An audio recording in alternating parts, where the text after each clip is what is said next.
Медицинска опрема вредна 18,6 милиони евра е купена, а не е искористена. Опрема од 13 милиони евра воопшто не е искористена, а опрема од 5,5 милиони евра не се користи со полн капацитет, се вели во новиот извештај на Државниот завод за ревизија. Во извештајот позитивна оценка е тоа што во последните 3 години постигнат е напредок на регионалната распределба на современата медицинска опрема и се зголемува бројот на здравствени услуги. Причина зашто дел од опремата не се користи е поради недостиг на стручен кадар и соодветни просторни услови.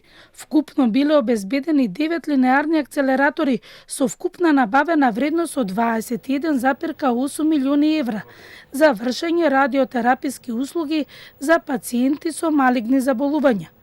До денот на ревизијата, 5 акцелератори не се ставени во употреба, и тоа 2 на клиниката за радиотерапија и онкологија, 2 во клиничките болници во Штип и Битола и 1 во градската општа болница 8 септември во Скопје, иако 3 од нив се инсталирани повеќе од 1 година. И директорот на ФЗО Клековски објасни дека дел од опремата што не се користи може да биде употребена. Например, акцелераторот во Битола може да биде ставен во употреба и се работи на тоа. Акцелераторот во 8 септември веќе се работи на ставање во употреба, еден акцелератор на клиниката за радиологија е ставен во употреба.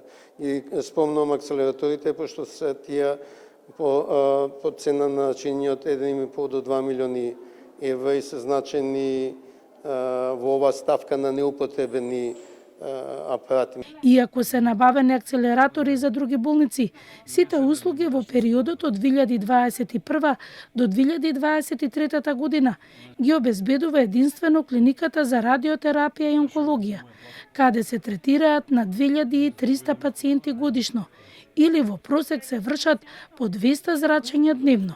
Исто така во извештајот е потврдено дека не се доволно искористени и апаратите за срцеви болни.